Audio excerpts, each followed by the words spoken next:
Buongiorno amici del canale! Io e Pina siamo pronti per iniziare questo tutorial di oggi. Emma, arriva anche tu? Sì, arrivo. Allora, oggi prepariamo questo vecchio mobile bar per un progetto che attueremo per gennaio. A gennaio faremo la fiera di Milano, l'OMI, e ci serve un'area VIP per accogliere i nostri rivenditori o futuri rivenditori che passano a trovarci. Quindi devo colorarla e renderla moderna e attuale, che stia bene con l'ambientazione che creerò per lo stand di Magic Paint ad OMI 2024. Non so ancora esattamente quali saranno le finiture, ma ho una garanzia, una sicurezza. Questo piano lo sverniciò, lo porto legno grezzo. Qua sicuramente metterò un colore dorato, abbiamo detto, forse dorato, del nero. Deve essere un mix molto elegante, però deve centrare anche con la natura. Quindi partiamo.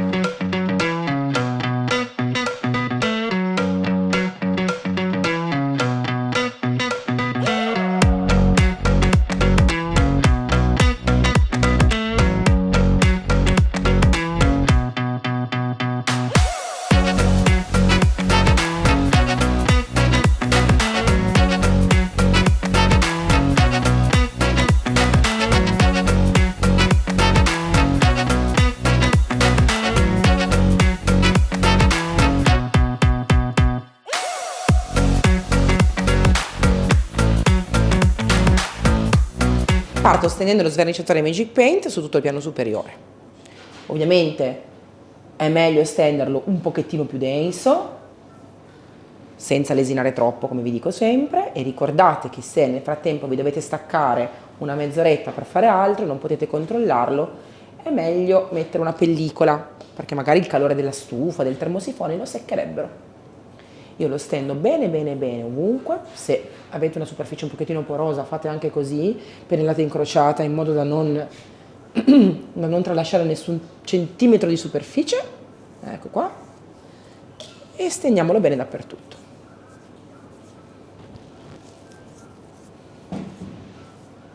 Mentre lo sverniciatore agisce abbiamo tolto la ferraglia da qui e da qui, perché le porte non ci servono, anzi vogliamo una cosa bella ampia, aperta, e ora stucchiamo con lo stucco bicomponente. Ve l'ho già fatto vedere tantissime volte, è una piccola cannula che si strappa, si miscela bene per miscelare i due componenti, e dopodiché una volta che è caldo, lo vedete che poi inizia a diventare caldo, a friggere, è ora per inserirlo.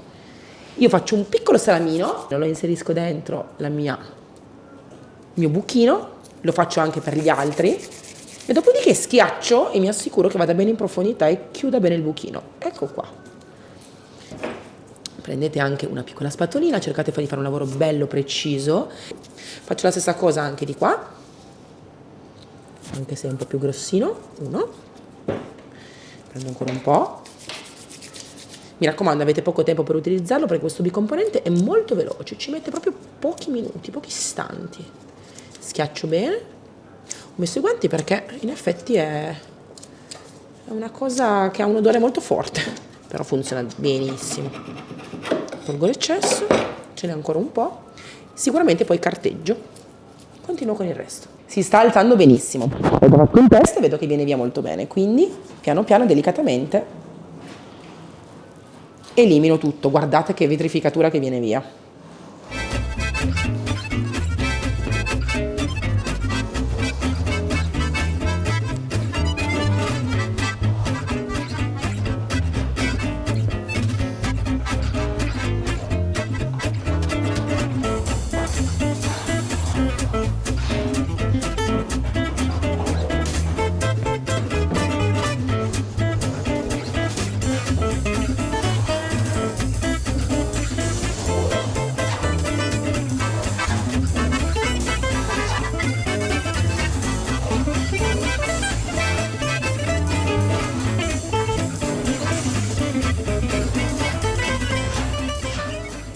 La sverniciatura è sempre il primo passaggio. Ricordiamoci che per avere delle superfici belle, lisce, vellutate, quasi come se fossero carteggiate con una grana finissima, ci vogliono un po' di passaggi. Lo sverniciatore ha fatto un ottimo lavoro, ha portato via il 90% di quello che c'era sul mobile, ma adesso io passerò prima di tutto la lama d'acciaio, la paglietta d'acciaio, quella più grande, con l'alcol per togliere via eventuali residui, poi quella più fine e poi, se dovesse servire, ancora una grana con la levigatrice o a mano, ma molto sottile, per lisciare il tutto. Questi passaggi porteranno via anche i residui di mordente, Vi spiego spesso cos'è il mordente, ma a volte non capite che con lo sverniciatore non si toglie il mordente. Il mordente sono semplicemente dei tingenti che vengono dissolti e fatti assorbire nel legno. In questo modo il legno assorbe e si tinge. Poi si protegge con quella vetrificatura che viene eliminata dallo sverniciatore, perché lo sverniciatore toglie la vernice, non può togliere il mordente che è un tingente. Ok? Quindi ora cerchiamo di lavorare bene la superficie in lunghezza con alcol e la matassa di ferro, proprio per togliere via questo mordente che ha assorbito il legno. Io uso le mie forbici, taglio un pezzo, ho messo anche un paio di guanti così non mi rovino le manine e piano piano mi lavoro la superficie. Alcol qualsiasi, alcol 90 gradi che avete in casa, ne metto un po', se vi dà fastidio l'alcol mettetevi la mascherina. E lavoriamo questa superficie bene, dall'alto al basso. Vedete, io seguo la vena del legno, andando a insistere se noto che in alcuni punti ci sono ancora imperfezioni, anche nel bordo. Questo mi aiuterà a essere molto precisa dall'inizio alla fine. Se voi prendete un panno, anche chiaro, così lo vedete con i vostri occhi, dopo un po' che carteggiate, vedete che si toglie via lo sporco. Questo è il mordente che piano piano viene dissolto e lascia un legno decisamente più pulito. Quindi l'alcol va a togliere le impurità rimaste ancora sulla superficie di vernice staccata ma magari non tolta e di sverniciatore. E dopodiché l'alcol non entra nel legno perché l'alcol viene ovviamente fatto evaporare in fretta. Quindi il legno non si assorbirà di alcol. Non pensate quindi che l'alcol rovini il legno, tutt'altro. L'alcol aiuta ad avere una superficie perfetta. Continuo dappertutto con questa matassa e poi magari la cambio.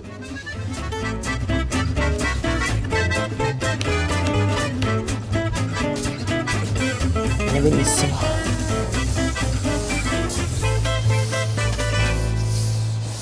Guardate quanto è bianco. Forse abbiamo esagerato un pochettino con la pagliettina e l'alcol, però in effetti è tutto bello omogeneo.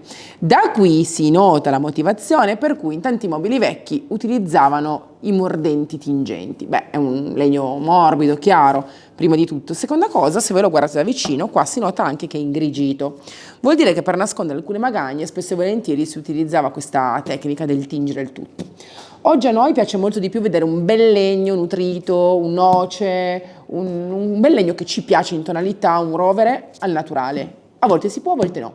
Per questo motivo, una volta che è colorato, finito e tutto, decideremo che cosa fare. Se usare solo cera neutra, se usare una cera colorata, se usare marron glacé. Decidiamo alla fine come ciliegina sulla torta. Siccome devo togliere questa assa di legno che rende il tutto molto molto montano e non è lo stile che voglio interpretare, la sego. Quindi non vogliatemene, però uso il mio seghetto alternativo e tolgo via queste due spine di legno che sono inserite per tenere sul tutto. Ci metterò 2 secondi.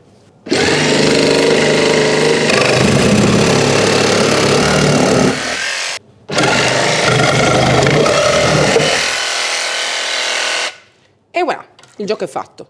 Ora prendo di nuovo il mio stucco bicomponente, cerco di lisciare al massimo, fare una bella cosa liscia che non si noti nulla, faccio asciugare, carteggio e poi si colora.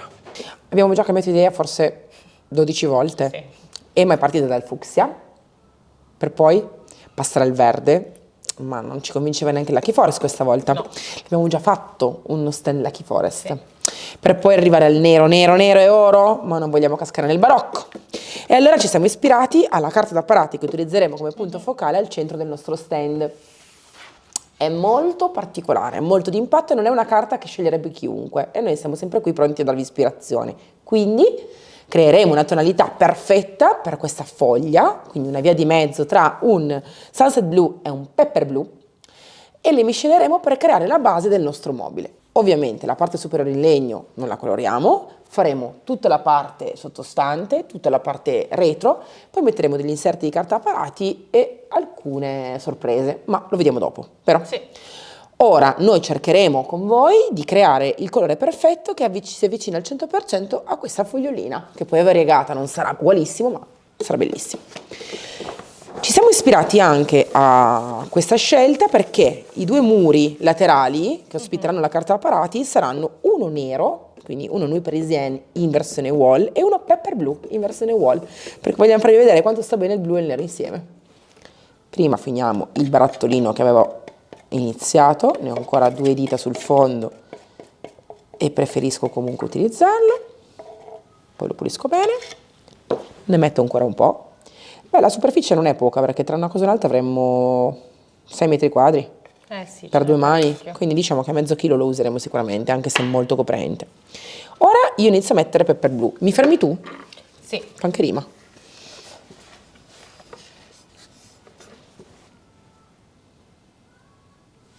Che dici? Ancora un po'? Ok, ci siamo. Inizio a girare, sapete che io adoro girare col pennello perché gratto bene il fondo e la tonalità è più veritiera. Ovviamente si raffredderà un pelino, ma manco troppo perché è un nero blu molto elegante, ha una base molto calda, quindi prenderà questa tonalità bluastra ma senza essere oltremare. Quando si parte da un'ispirazione come la carta parati, come un'immagine trovata su Pinterest, come, non lo so, un decoupage, una qualsiasi ispirazione che abbiamo, vi assicuro che è più facile fare i colori, perché basta copiare. Che dici? Mi sembra giusto. Ricordati che una volta che asciuga un Certo. po' cambia, quindi, e poi comunque avremo gli abbinamenti da creare, quindi è una buona base. Mi aiuti? Io parto col pennello a punta, direi che io posso fare l'interno, le scanalature e tu col pennello o l'Elisabeth o quello allisci, Ok. così non facciamo lo stesso lavoro in 2.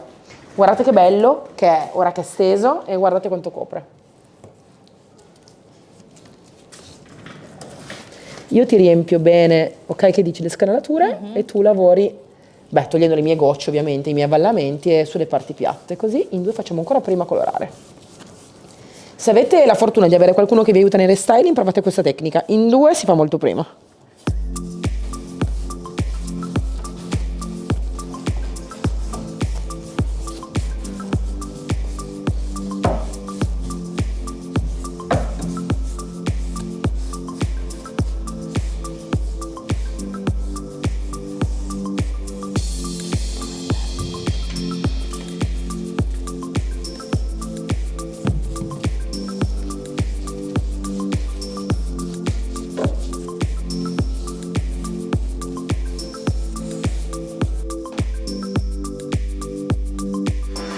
Un tocco leggero, leggero, come seconda mano, in modo che sia bello e pieno, definito, su tutta la superficie, anche se fra un po' ci sarà una sorpresa, da metà in giù.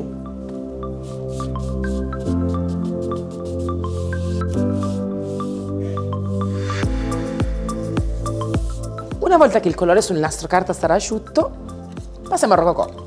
Lo giro bene bene bene perché i pigmenti metallici stanno verso il fondo, quindi questo è proprio l'ABC. Se non lo girate bene non coprirà, invece se lo girate bene con una sola mano sarà coprenza totale. Io prendo questo legnetto molto fine e vado poi a raschiare nei lati, negli angoli del barattolo.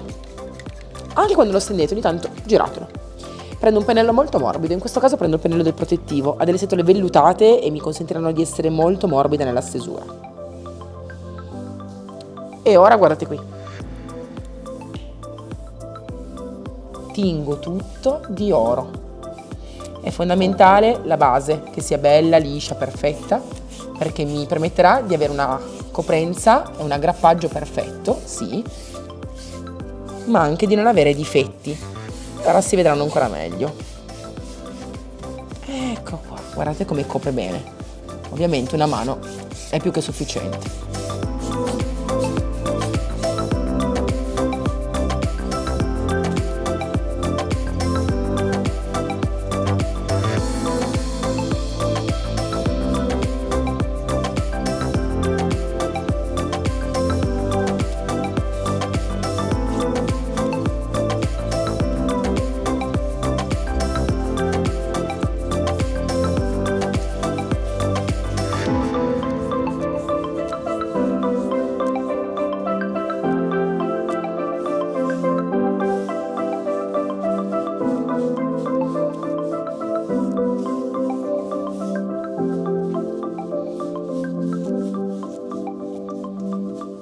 Una seconda mano ovviamente non serve, ma in qualche punto c'è qualche velatura, quindi giro ancora bene, puccio il mio pennello e accarezzo la superficie dove intravedo qualche velo.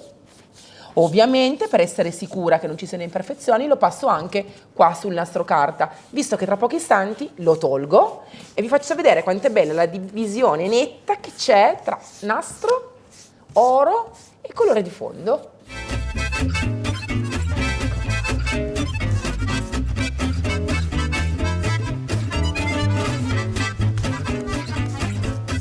Vediamo com'è la base. Un nastro. Wow! È proprio bello, netto e preciso. Anche questo restyling è finito. Che dici, ti piace? Sì, molto. È nelle tue corde? È nelle mie corde. Sapete che Emma è sempre più selettiva. E iniziamo questo 2024 con un'Emma molto agguerrita. Ci metterai più del tuo? Sì, dai, dove ci sono dei mobili magari anche come forme più mie. Ok, allora aspettiamo di vedere cosa ci combina Emma. Questo mobile qua sarà molto utile per noi in fiera perché sarà la base perfetta per i nostri drink, per brindare con i nuovi rivenditori e con i vecchi rivenditori che ci vengono a trovare ad Omi nel 2024 in fiera a Milano. Quindi mi raccomando, venite a vederlo dal vivo. Un bacio, al prossimo restyling. Ciao ciao!